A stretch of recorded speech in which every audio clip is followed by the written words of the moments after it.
নমস্কার, Bengali film reviews চ্যানেলের তরফ থেকে আপনাদের সকলকে সুস্বাগতম। আজ আমরা রিভিউ করব রাজর্ষি দে পরিচালিত ছবি সাদা রঙের পৃথিবী। আপনাদের সঙ্গে আমি তন্ময়।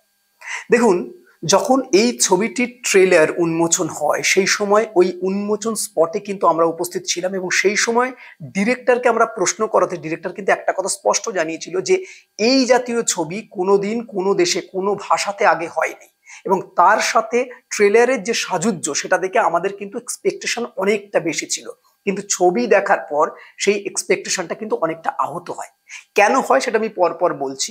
তার আগে যদি বলি এই ছবিটি কিরকম বা এই ছবিটির বিষয়বস্তু সম্পর্কে, সেক্ষেত্রে বলতে হয় যে বারাণসী শহরে একটা ওয়েমেন ট্রাফিকিং চলছে এবং সেই ট্রাফিকিংটা কেন হচ্ছে, কারা করছে এবং তার পরিণতি কি হচ্ছে সেটা জানতে গেলে আপনাদের ছবিটি দেখতে হবে।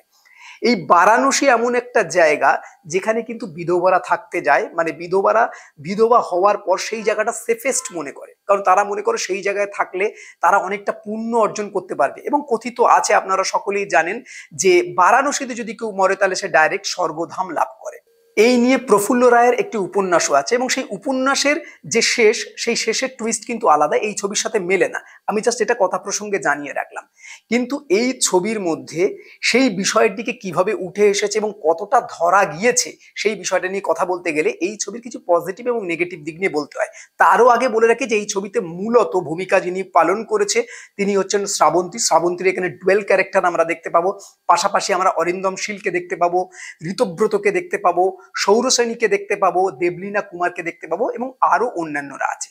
এবার যদি এই ছবির পজিটিভ দিকের প্রথম কথা আমি বলতে যাই, প্রথমত এরকম একটা স্টোরি লাইন বাছার জন্য বা এরকম একটা জিনিস মানুষের সামনে তুলে আনার জন্য এই জায়গাটাই কিন্তু এই ছবিটির প্রথম পজিটিভ পয়েন্ট হয়ে যায়। কারণ এই বিষয়টা বা এই জাতীয় জিনিসগুলো মানুষের সামনে উঠে আসার দরকার এবং সেটা তথ্যচিত্র আকারে নয়, ডাইরেক্ট সিনেমার আকারে এসছে, এটাই একটা বড় জিনিস। দ্বিতীয় যদি এর পজিটিভ পয়েন্ট আমি বলি, তাহলে এই ছবির মধ্যে বেশ কিছু কিছু জায়গায় বারাণসী শহরটাকে দেখানো হয়েছে, যেটাকে এমন ভাবে দেখানো হয়েছে আমরা বারাণসী সম্পর্কে অনেকটা জানতে পারি। এটা একটা এর পজিটিভ দিক। সেকেন্ডলি আর একটা জিনিস হচ্ছে এই ছবির ব্যাকগ্রাউন্ড স্কোরটা এমন ভাবে তৈরি করা হয়েছে যেটা কিন্তু একদম মনে হয় মেন স্ট্রিম ঘরানার মতন।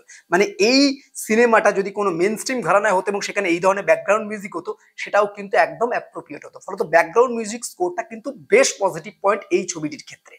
তবে এই ছবিটির কিন্তু বেশ কিছু নেগেটিভ পয়েন্ট আছে। আমি আগেই বলেছিলাম যে ট্রেলার দেখে যতটা আমাদের এক্সপেকটেশন হয়েছিল ছবিটা সেই এক্সপেকটেশন আমাদের পূর্ণ করতে পারেনি।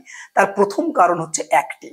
এই ছবিতে যে সমস্ত কাস্ট অ্যান্ড ক্রু রয়েছে যারা কিন্তু প্রত্যেকেই রিনাউন্ড অ্যাক্টর, কিন্তু তাদের কাছ থেকে আমরা সেই ধরনের অ্যাক্টিং পাইনি, ইভেন শ্রাবন্তীর কাছ থেকেও নয়। শ্রাবন্তীকে একটা বেশ কিছু অংশ জুড়ে আমাদের তার অভিনয় ভালো লাগে, কিন্তু ওভারঅল অভিনয় যে জায়গাটা রয়েছে সেটা কিন্তু কারুরই ঠিকঠাক নয়। এটা বলতে পারি অ্যাক্টিং এর জন্য হতে পারে, বা আরেক রকম যে এই ছবিটি যেভাবে মেকিং করা হয়েছে বা তাদেরকে দিয়ে যেভাবে কাজটা করানো হয়েছে সেটা হয়তো ঠিকঠাক হয়নি। প্রত্যেকটা ক্যারেক্টারের যখন এন্ট্রি হচ্ছে সেই এন্ট্রিটাকে যেভাবে তুলে ধরা হয়েছে, এই ক্যারেক্টারগুলোর কিন্তু যখন পরিণতি দেখানো হচ্ছে সেই পরিণতিটা কোথাও মিলছে না।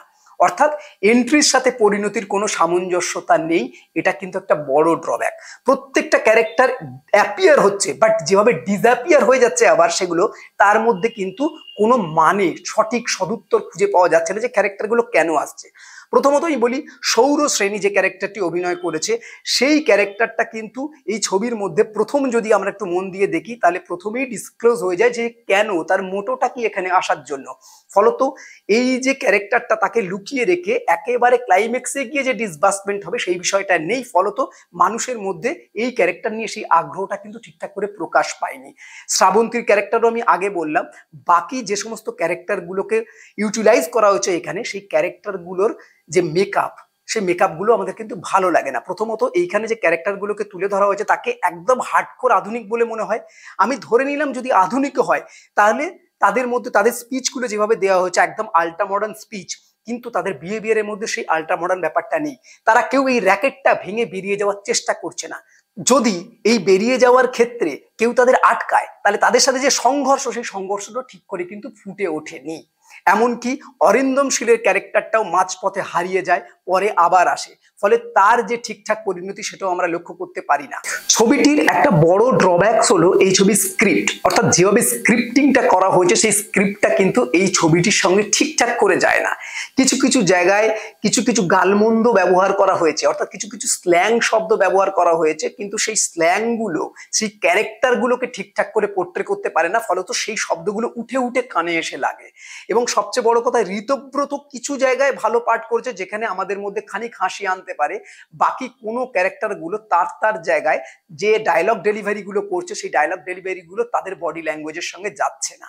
এবং মেকিং যদি ওভারঅল বলি, সেই মেকিং গুলোতে টেকনিক্যাল পার্টের যদি কথা বলি, সেই টেকনিক্যাল পার্ট সর্বস্ব হতে পারে ছবিটি, কিন্তু সেই টেকনিক্যাল পার্টের সঙ্গে ছবির গল্পের বা কন্টেন্টের যে সামঞ্জস্য, সেই সামঞ্জস্যটা খুব একটা ফুটে ওঠেনি।